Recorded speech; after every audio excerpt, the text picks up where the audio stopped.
Can you say I really want to get deeper so I can say that's what she said and make it into a sound bite? Will you put this whole thing in there? Yes. I really want to get deeper. That's what she said. Did that have enough depression in there? It'll do. It'll do, donkey. I hate you. Now I want waffles.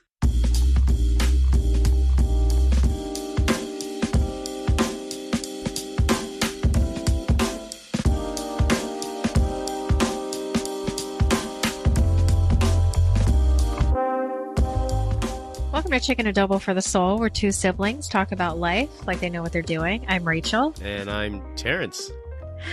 So it has been a very long time since we've done this. Yeah. Lots of busy stuff going on. Oh my God, tell me about it. No, for real. Like, so much has happened actually since the last time. It's been pretty wild. Yeah.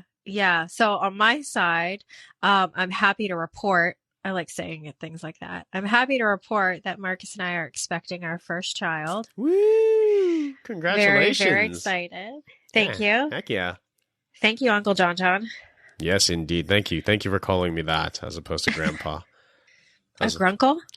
No, just Uncle is fine. Just Uncle is perfectly fine. Yeah, it's kind of weird. But I guess that explains it. But no, you will be Uncle John. Thank you. We are in the first week of the second trimester. So far, things are looking really well. My mother-in-law is very excited. I think the first 2 weeks she was sending a bunch of boxes of baby stuff to my house. Slightly overwhelming, but I can tell she's very excited. Yeah, no, I mean, I came over to your place last week, I think, right? And there's just so much stuff, brand new stuff, just sitting in the living room, like low-key jealous. Yeah, we just haven't even, and they're huge boxes. She got the big ticket items, which we are absolutely grateful for because baby stuff is expensive. Oh yeah, 100%. I'm glad I don't have it yet. I don't have to worry about those expenses yet. Oh yeah. Also selecting stuff and deciding what you want. I think Marcus, we decided to go through a baby store and just kind of put our hands on stuff, really test things out. Before I knew it, we were in the stroller section for about 45 minutes. Huh. I've never thought that picking a stroller would be that much or that difficult or that take that much time. It's really just like show up, what's on the shelf, grab one, good to go. Yeah, like it got pretty weird. So after a couple of strollers, so the strollers these days, I shouldn't say these days because it's not like I've been alive for a very long time, but they now have, lifelong modes warranties to them, so you can use them anywhere from an infant to an adult. Yes, and like so for example, for the small child, some of the seats were like at a angle. It wasn't looking like an actual seat. It got weird. So yeah, you really have to test things out. Oh, all right then. Yeah, you can't just pick one up. I don't know. I'm still having such a difficult time like wrapping my head around it because I've never had to seriously consider it, right? I've never had to actually be present and start fiddling with the settings or whatnot. And so it just feels so unusual that so much thought has to go into what's the right stroller for me? What's the right fit for my family? Et cetera, et cetera. Yeah. It's like things have just gotten really, and just different devices have gotten very, parent friendly. Like now they have car seats where you put it in the car. So a normal car seat that I'm used to is you'd put it in a car and you kind of have to contort your body to get the baby in safely, right? Mm-hmm. Now they have car seats that actually swivel so that way you can keep your body straight. Oh, wow. Yeah. That's also, smart. Those car seats are like $200 more than the average car seat. Well, how much is your back worth? How much is protecting your back worth? Exactly. Right? So it's like, do you want that or do you just want to contort your body? Yeah. Oh boy. I think you're going to have a great time. I say that sarcastically. I think you should get that. You should get the, contortion-free seat so that when you are done making your rounds of producing humans, right, Oh, you don't want to hurt your back Yeah, and yeah, you yeah, want yeah, these yeah. hand-me-downs? Exactly. I'll take that hand-me-down. Hell yeah. Yeah. Let's prolong the value of that investment. Exactly. Yeah, and baby stuff is an investment. At least the big ticket items are Hmm. an investment. Yeah. But The baby itself is an investment. and that I and better be that. taken care of in my twilight years, right? That's the whole reason I'm having these children. And Yeah. I got to keep farm manned. I got to make sure that there's someone to till the fields. Yeah, that definitely is the case. Yeah, you're going to be old. Maybe you should get the $600 car seat that swivels No, for no, you. no. You will get that. No, sir. Whatever. But all this baby stuff aside, we're very, very excited. It was very cute. We had our first ultrasound a couple weeks ago, and I don't know if it was panic or if it was like, oh God, this is real. But I saw Marcus's eyes get really big. Yeah. It was cute. Like the baby started like moving a little bit, and his eyes got really big. And I thought, that's amazing. Looked over at him, and I thought, are you panicking or are you just realizing this is really real? Yeah, that's kind of what happens when a man loves a woman and they do things, right? Yeah. This is the Go on. This is the natural consequence of these things. Is that the extent of the talk? Yes, yeah, that is the extent of the talk. So, for my future grandkids who are listening to this, ask your parents about what I mean. Don't come to me. I will drop you off to your aunt's house and they will tell you. Yeah, I need not explain anything else. No, but so that's kind of a big reason why I suppose we've been on hiatus for quite a while. Everybody's been busy. Super busy. Yeah, busy making people and No, I'm just kidding. That's not the reason. No. Yeah, but what about you? You've been busy. You've been very busy. Yes. Life has been pretty insane. Let's start with the most recent and then roll the clock back. But right now I'm working on another degree for it's kind of like the military master's degree, right? It's called JPME, the Joint Professional Military Education. And it's not, I don't know, I don't want to say it's easy per se, right? But it definitely doesn't have the same gravitas or the same kind of difficulty curve as what you might find at a civilian institution. I don't know. At least that's what it feels like right now. The readings are straightforward. The writing assignments are very simplistic.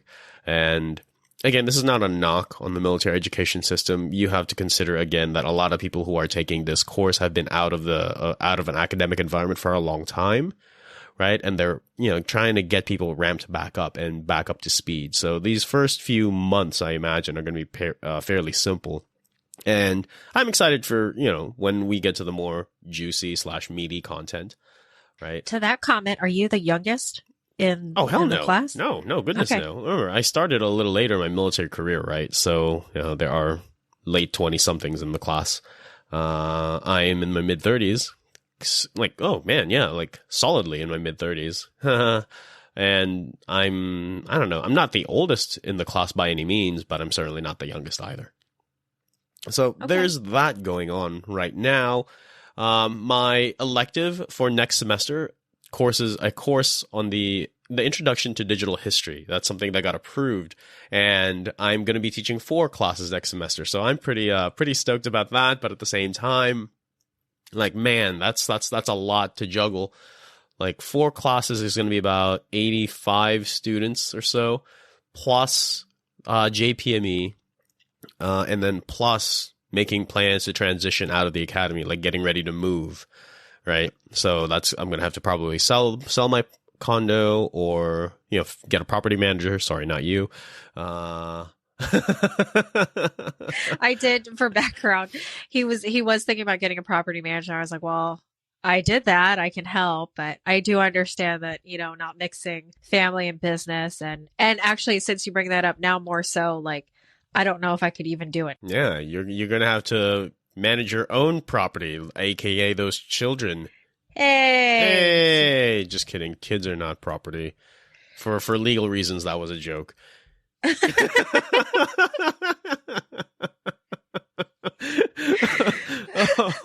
oh boy.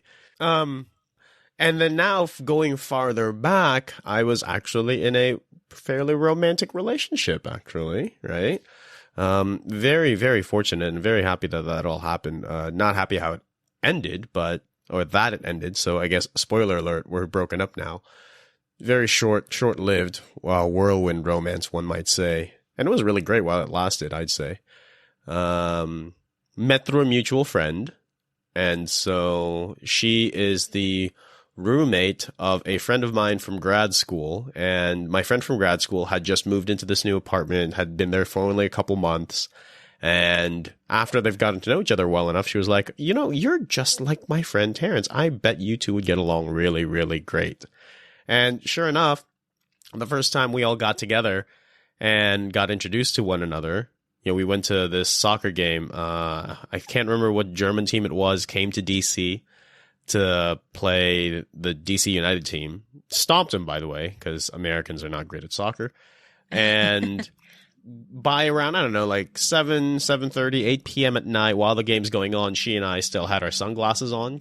And so our mutual friend asked us, hey, it's dark out now. Why do both of you still have your sunglasses on? And in unison, perfectly paced at the same exact time, we responded, because we're cool. You never told me that. Oh, I didn't? I swear I did. No. And that's so, cute. yeah. And so as soon as the words rolled out of our mouths, we just looked at each other and we knew that this was going to be great. Like, on the same wavelength, same vibe, all across the board. It was awesome. And so for the couple months that we were together, right, all of our entire weekends were really just hanging out with one another. And so that bit into the podcasting time, that bit into my professional time, because I usually do a lot of grading / lecture prepping, and all that during the weekends, on top of playing video games. Professionalism. Oh, absolutely, right. And so that's where a good chunk of my time had gone over the past few months, right? And on top of all the other things that are going on with the family, on top of all the other things that are going on at work, it became really difficult for us to find time to podcast. And so here we are. Now that I'm single again. I think one of the big things or great things about this, where things are now, is that I've kind of rekindled / rediscovered my passion / the enjoyment I get from editing podcasts, or just really like working in digital media production, right? I have a couple of video projects lined up at work right now. They're pretty major ones, and one is super ambitious that it may end up going on PBS. If I make That's exciting. Yeah, I literally just had this conversation this past Friday with one of the professors on campus, because they had done something already like this. It made it on PBS, and it was a very amateur production, but still, right? It made it on national TV. And so, I personally know I can do better than what they had done then, and I know that, if that's the standard, if that's the metric, then yeah, hell yeah, absolutely, I'll make it on national TV. That's amazing. So I'm very stoked about this, and here we are. Yeah, I do want to comment, because the more I thought about getting ready for today's episode, which has been our one-on-one episode, it's been a while since we've done that. I think in the time period where we were busy and life was going on, I'll just say this. I kind of felt like we strayed away from our mission statement and we lost track of why we were doing this. And I don't want to set us up for failure or set the bar too high, but I think the hope is, at least for me, I don't want to speak for you, so you tell me if you agree or disagree. But disagree by default. Okay.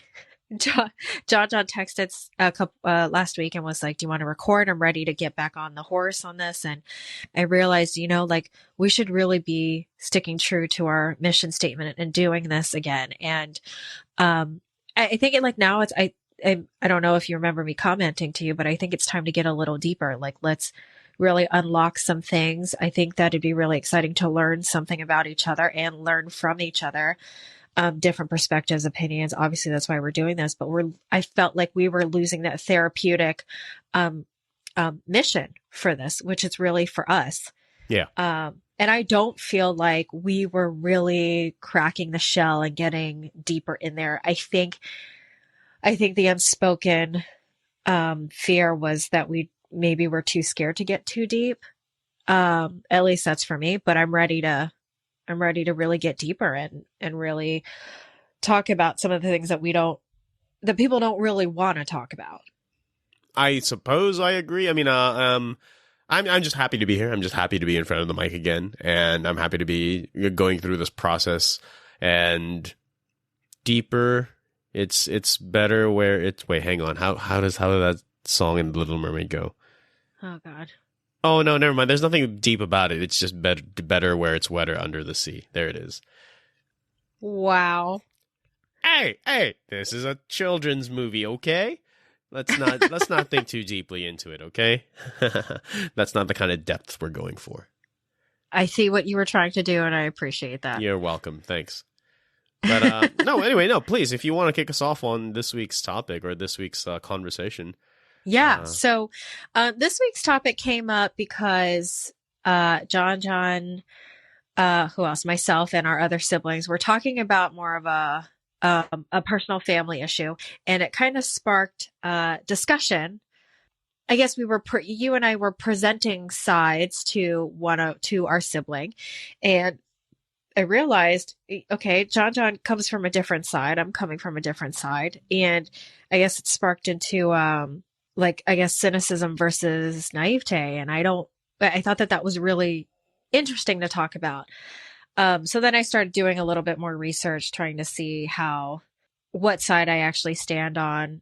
And I really don't know. And I wouldn't say I'm entirely naive, but maybe I am by choice. That's what I texted John this morning because I was thinking about it more, but I don't know. I'll kind of hand it off to you to maybe represent whatever side that you would like to be on, or if you're a good mixture of both. No. So I certainly strongly believe that I am on that cynical end of the spectrum, right? And it's funny to think that I embrace that, even though I also kind of whatever. In a way, I kind of contradict myself because I also have faith in people. I believe that people will ultimately, eventually come around to do the right thing, but I know that doesn't always pan out either. And so I don't know. I think a lot of my cynicism is just informed by the fact that I'm raised by my mom, who is certainly that. She absolutely has zero faith in people, right? Which is a terrible way to think about it and a terrible way to look at the world, I'd say. Because in her view, what do you call it? If you can't trust anybody, the only people that are, worth keeping are, I suppose, is me. I mean, I was the only person in her corner, and she communicated that very strongly to me and very regularly with me, right? That, I'm the only one who's going to be able to look out for your interests, and so you should also be looking out for mine, right? That was it. And so we are the only two against the rest of the world. And that lay at such odds with the rest of how my family in California went about their business, that they were very tightly knit. And even though she always, accused them of being duplicitous and two-faced or manipulative, right? No, some of that eventually became impressed upon me, and it took me a long time to undo a lot of that or get past that and try to see those relatives for who they really are. Growing up in that kind of environment really sets you up to be anti-cooperative, anti-cooperation, anti-collaboration, anti-family, I suppose, right? And I don't know, I'm still dealing with a lot of the fallout of that now.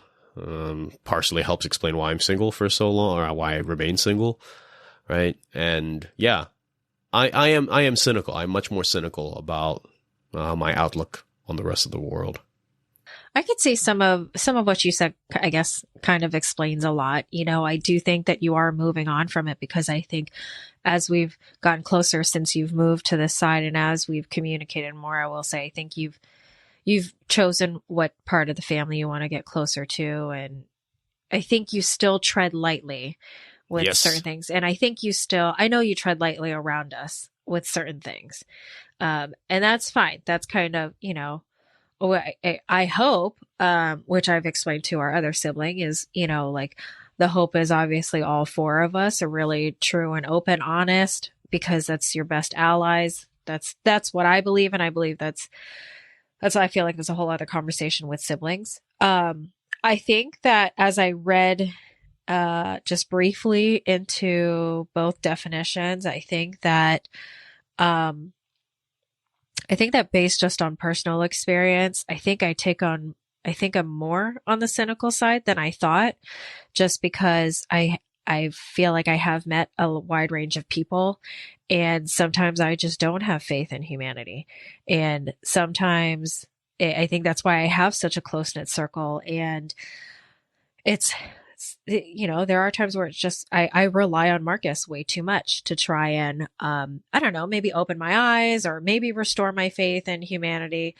But, and that's kind of sad because I like to think that I trust people, but at the same time, I don't trust you that much. I'm only giving you like maybe 60% of my trust. Yeah. Which I feel like is a lot. But, I think for me, I've always just, and maybe in a similar fashion, just, I think for me, I trust myself. I know myself. I know what I want, what I need, what the don'ts in my life. And I've learned to, I guess, avoid situations and people, that allow, a naive side of me to come out. And I don't want that vulnerability to show.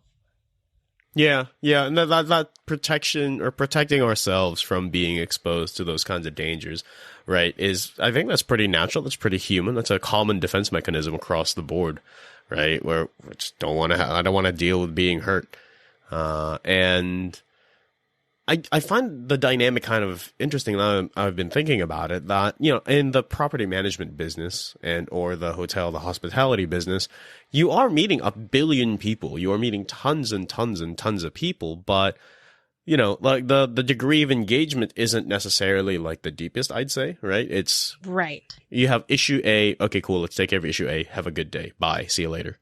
Right. Yeah, move on to the next person. Exactly. It's a revolving door of problem solving and human interaction. Whereas on my end, in my experience in the military, especially on a Navy, in the Navy context, right? And again, disclaimer, right? The opinions expressed in this podcast are mine and mine alone. They do not reflect the Department of the Navy, Department of Defense, or the U.S. government in any capacity. Jesus Christ. I always forget to write it because I want you to say that, and then also put in like side effects include. Oh God, yeah. Side effects include suicidal depression and yes, among other things. Anyway, no. So in the military, right, you are exposed to, let's say, on a destroyer, for example, about 300 people. But these are 300 people you're going to go on deployment with. You're going to be there for the next few years of your life with, right? This is like your high school batch, essentially, your high school class, right? And you're going to get to know damn near all of them in more than just a cursory fashion, more than just a name on their uniform or a name on a piece of paper or, this person from room 211, etc., right? And so I think in my experience, I've been able to be more disappointed, because the longer you get to know someone, the more you get invested in them. And then, of course, sure enough, it's only a matter of time until someone does disappoint. And multiplying that by 300, that potential for disappointment 300 times over, or 1,000 or 3,000 if you're on an aircraft carrier, right, just is all the more incentive to cut off as much contact as possible and just purely maintain professional relations across the board. Like, okay, what's the job today? Cool, we've done the job. Let's get the hell out of here. Let's go home. I don't care about anything else in your life, right? But then if officers, if leaders in the military were even to get close to really adopting that idea, that kind of perspective or that philosophy, then things rapidly fall apart, because good leadership is also equated to like good investment in your people. And that includes spending time with them and actually getting to know them. But that being that good leader means you're going to set yourself up for pain. And God, that sucks. Yeah, weak. Love is weak. Yeah, man. If we can all just be like robots and really effective machines, all the best. Yeah, I would. Yeah, I have to agree with that. Rip. Yeah, I think more so I have to agree with that, and again, it always sucks. We always compare ourselves to our current work life, but that's, That's all we know. yeah, that's what we know. That's who we are. And, but yeah, I mean, I do believe in a work family in that I don't need to be your best friend and I don't need to like know your favorite color, know whether or not you want grilled chicken on your salad or fried chicken on your salad. To the extent as I know everybody's birthday at work, but wow. Otherwise, yeah, just a little bit of office morale.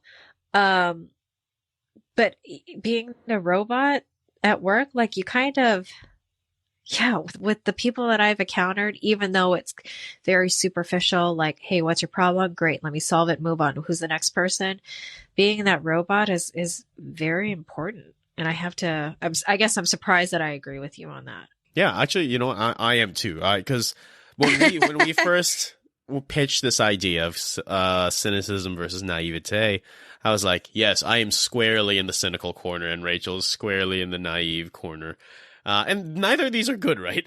Neither of these are no, good they're things. Not good. These are both vices. Don't listen to us. No, these aren't even vices. These are just straight up like flaws. Absolutely. Yeah. Like maybe not fatal, but these are pretty bad flaws, period. Right. And so I'm genuinely surprised that you are also in the same camp. Hopefully not as extreme as I am, but we're there. No, I don't think it's an extreme, and I don't think you're as extreme as you think you are. But I think that what I'm trying to say is when you're that robot at work, there you have that hard shell, you have that protection, and like people say things to me all the time at work, even now in this great job that I have, and I do not let it bother me because you can't. You're just going to let it weigh you down. Even in my hotel days, I never actually, my general manager would kill me then, but I never read any of the negative comments just because like I knew what they were going to say. They were going to complain about the amount of shampoo that we put in the bottles. They were going to complain about, I don't know, how hard the towels are. Like, I don't need to do that. Yeah. I don't need to surround myself with that negativity. So much of that is out of your control anyway. All right. Exactly. Yeah. So I guess what I'm trying to say is I guess I like being the robot at work because I don't like the negativity. I don't want to surround myself with that. So, I guess in a way I like maybe naive isn't the right word. Maybe I guess ignorance is bliss kind of thing. Mm-hmm. But I don't like to put myself in those situations. You're not my whole world. My whole world is in this room, in my shed. But, wow. I don't need to know how crappy your day has been because I'm not going to let it affect mine. There's one officer that I always refer to, and I was recently talking to one of the midshipmen I am a mentor for about this, and she was the officer that was charged with like training me when I first came to the ship. Krista. I'm not going to give the full name, but Krista, right? She was a fellow division officer, but she's had a couple years ahead of me, and she's supposed to get me ramped up and caught up to speed on how the Navy / how this destroyer house / the anti-submarine warfare side of the house works, because that's what I was getting trained on. And so she had just had this kind of undefeatable attitude about her, very optimistic, highly positive, and very cheerful. Like nothing that the Navy threw at her, nothing that work or, the environment threw at her fazed her, right? She was my lead officer of the deck when we were standing watch in the bridge, and no matter how crazy the navigational situation got, no matter how tight the picture became, and then we had to, adjust constantly on the fly, she was just like, oh, okay, this is how we're going to do it. Oh, wow, this is fun. Right? I don't know if that's maniacal or some kind of like there's something wrong with her head, but it's something to admire, the ability to just really like roll with those punches and not be beaten down by it. Because I'll have to admit, I do not have the same degree of grace, and I was never able to manage the same exact things that have been, affecting her, I won't be able to deal with those same exact things with the level of composure that she demonstrated. And that's wild to me. Like I don't know how you can be so positive and so open and optimistic and accepting of these crazy things happening to you, and then still have that, you know, bright, bubbly, cheerful exterior. That's that is insane. me. Yeah, screw you. What's wrong with you? There's that something. Is me. You guys got some wires really, really messed up in your head. It's, you know, I think more so I do it, again, to protect myself. So I worked with a manager in my hotel days, and she would rather take 15 minutes to complain about how somebody mistakenly ordered the wrong type of coffee instead of just making it. She would rather take a half hour to complain about how somebody just now decided to check out of the room, and that's another room we have to clean. I'll apply this in life. You have to roll with the punches. Life is going to keep going on, and you have to. I don't have time to dwell on it. I want to move on to the next thing. I want to move on being positive onto the next thing. Move on to the, okay, so, all right, so this guy ordered his drink and it was wrong and I had to make a new one. Oh, no big deal. Maybe the next 5 things that come after that are really good and things go according to plan. But you know what? That's life. Things don't always go according to plan. Mm-hmm. And that's always been my 100% my work ethic, but also sort of what I take in my personal life. Like if something goes wrong with my own coffee, like no big deal. Let me ask for a new one or whatever. But it's for myself. I don't want to put that weight on myself and bear that negativity. And I don't want my views in the world and humanity to change as well.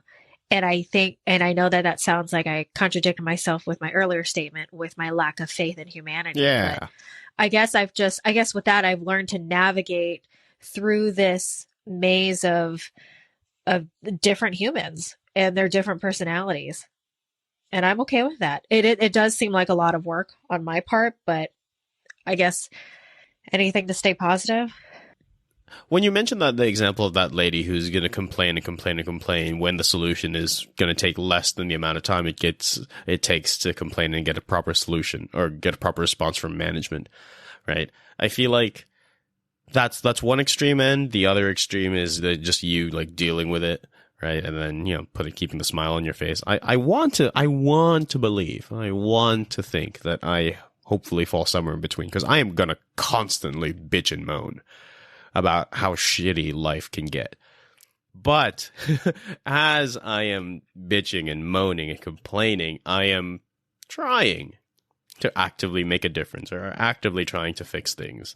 Because I can be very, very vocal and very angsty and very, very cynical when it comes to, the perception or the feeling of being wronged. Especially on my last tour, on the last ship that I was on. Like, my God, man, like every single day was just, more fuel onto this fire that is just this hate that burns so deep within my core. But I'll share my frustration with my fellow division officers. I'll make a ton of memes for it. I'll be crucifying, the people who have slighted me in various ways, but of course, keeping it online and keeping it private, right? Or keeping it in the meme space and private. Sorry, that's what I should say.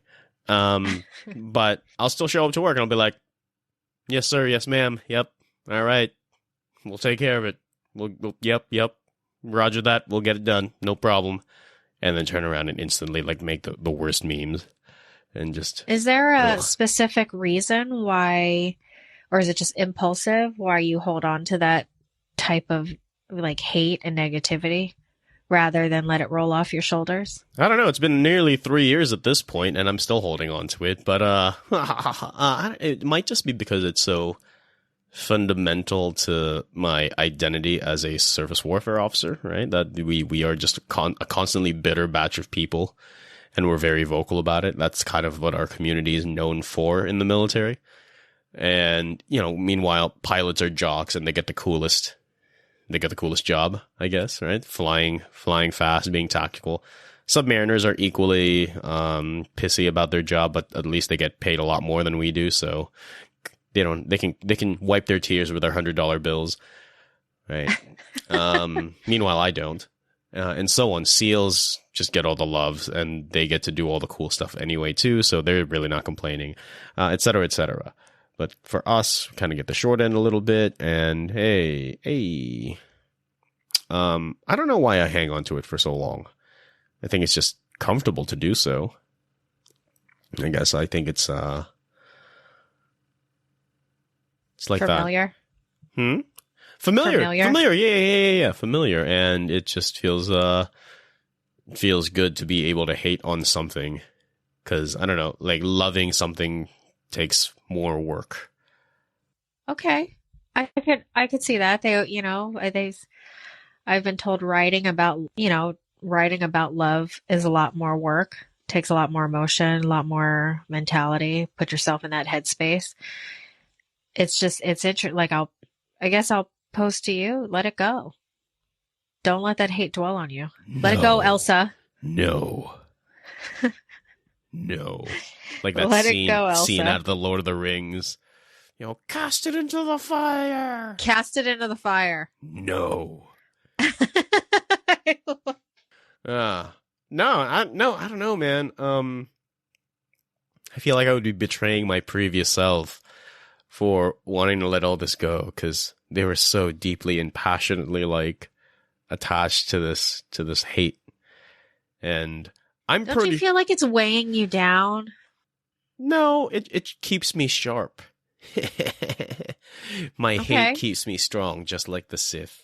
Ew. Yeah. Well, I guess in a way, yeah, I guess I could see it keeps you sharp in that maybe you know what to avoid. I suppose, yeah. Unless you just don't avoid those situations. Sometimes there's no escaping it. We're stuck on a freaking metal tube or a metal box. True. That's true. There's absolutely no escaping. I don't get to go home at the end of the day and be like, yes. And even if I do on shore, they still reach me. My problems chase me down on Facebook Messenger, by text, by direct phone calls. Like, there's no escaping. There is no escaping it for you. Yeah. Anyway, no, sorry. Let's, oh, goodness. There were a couple things where I read, it's like, which one's better, being cynical or being naive? Actually, yeah. What are the findings for that? A lot of people said depends on the situation. Oh, I was like, all right, well, that's a cop-out answer. Yeah. I mean, what were the situations where naivete is better? I didn't go further into it. Oh. I didn't really get a good chance, because I think in my head I automatically thought being cynical would be better. I think you have to. I think you and I have a good combination of being cynical, but still in a way being kind. Like, we're not jerks to the whole world. We just don't entirely trust the whole world. Yeah.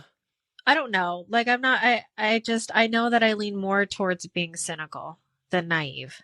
I suppose I can, I guess I can encapsulate that observation you have about us, about being, being cynical, but also trying to be kind of kind, in how my past relationship ended. Right? Okay.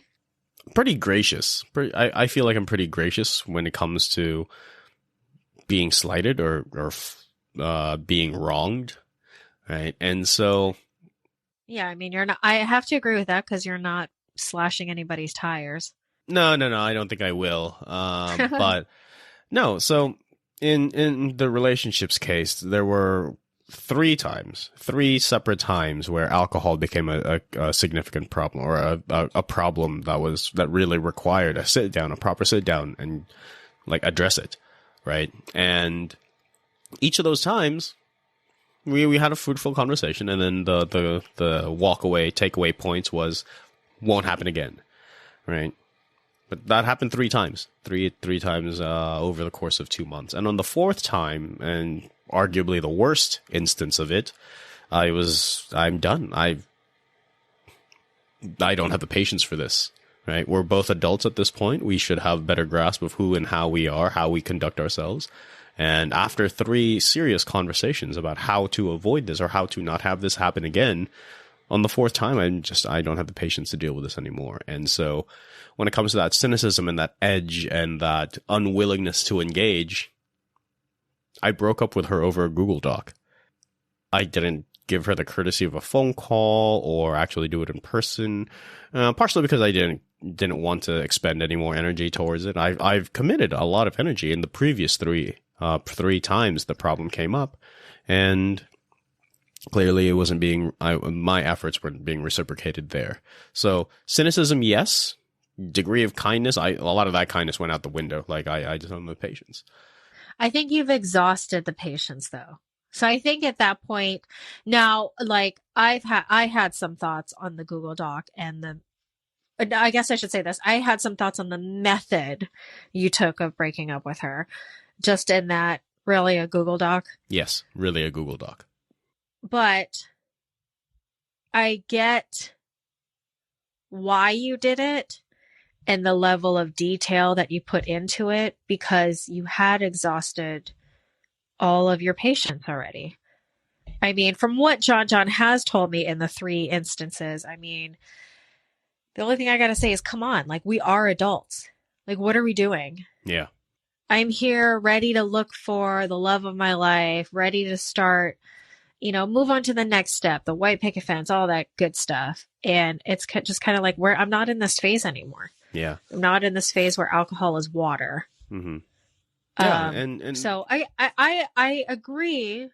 I agree and I understand with your reasoning for doing it. Again, Google Doc, I'm personally like a phone call, or at that point, maybe a really long text message. But, it is what it is. But I think that you were right in doing it because you are exhausted all of your patience already. I do agree that you are pretty gracious when you have been wronged. I think I've only maybe heard very minimal accounts like, oh, I got given the wrong dinner and no big deal, but I was really annoyed because I was looking forward to this dinner. But I think that you did what you needed to do. Yeah. Unfortunate as it was. Yeah. You pulled a Ross or a Rachel with the 18 pages. How many pages was your Google Doc? I don't know, 6, I think. God! 6 pages, single-spaced. Wow! I know. Oh, man. Font size 11, probably. Yeah. What is the matter with you? Whatever the default is for Google Docs. Yeah. Well, what do you mean, what is the matter? Oh, my God. It was detailed. I had to make the case. Like I told my friends at work that like I structured this letter just like the Declaration of Independence, right? You're a dork. Here's the first part of it is, here's the situation, right? This is what's happening right now. And then the following section is, here are the list of grievances, right? And then at the very end, here's the call to action. Here's what we're going to do. Or really, here's what I'm going to do, right? So, yeah, historically motivated document here. Not to flow too much off topic, but what did you hope to accomplish with that level of detail? Justice? I don't know. What the heck? Just make my case clear, make my position clear, communicate that this is my position, and through the delivery and through the method, through the device, then to communicate my discontent and my displeasure. Okay. Yeah. Maybe she'll learn something. I hope so. Well, to flow back on topic, Yes. So we've kind of discussed cynicism and how do you even say it again? Because I know I said it wrong in the beginning. Naïveté. I think you said it right. It sounded weird when I said it, and then you said it correctly, and I was like, well, I said it wrong. No, Anyways, who cares? Are we giving our listeners like a piece of advice or anything on this? I don't know. Is there anything, a proper takeaway from all this? Because I feel like we just bitched at one another for the past 45 minutes. I feel like we did.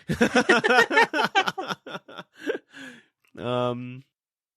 I feel like we pretty much told you guys to be careful around other people.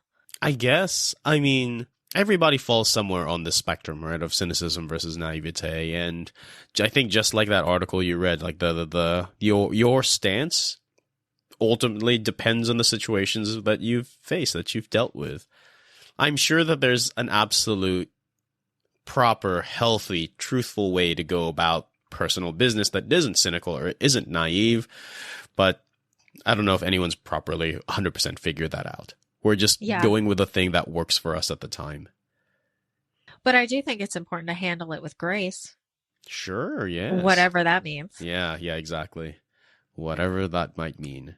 And that's what makes like living, I guess, so much so interesting, because there's just all this drama and all this difficulty, all this complication, right, that we have to sort out, we have to figure out. And maybe by the time we do, when we're 90, well, damn, we made it. Yeah, and then we're going to go tell our grandkids who are never going to listen anyway, and then they have to go spend the next 70 years of their life to go figure it out. And they'll be like, oh. Hopefully they start a podcast and they try and regurgitate everything we told them. Yeah, really. That's how that works. Yeah, that's our advice for our listeners. Fun. Well, thanks for listening, guys. We really missed you. And we do. I'll say it. We promise that we're going to do this a little bit more and maybe shell out some more advice. Oh, yeah. I mean, admin note, by the way, like this is actually our, well, technically second, but this is going to be our first released episode that's done purely remotely. Like, oh, yeah, that's right. Rachel's at home. I'm at home. And like the first time we did this remotely, Amanda was with us, but I kind of fumbled the files and I lost the entire recording. So boo. But here we are. So if you hear some, stuff in the background, that's from each of our respective places, right? We're not sharing a physical space anymore. Yeah. Alas. Until we have time to get together, but this does make it easier. Yeah, this works. I think this works pretty great, regardless. Yeah. Absolutely. Mm-hmm. So, thanks, guys.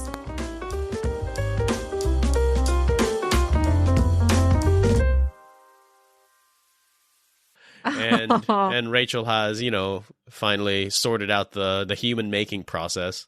Yeah. Right? Not doing anything, just LOL. Eating a lot and growing a human. Yeah. The ingredients have properly been mixed at this point. Stop talking. Okay. I really didn't want to know where you were going to go with this.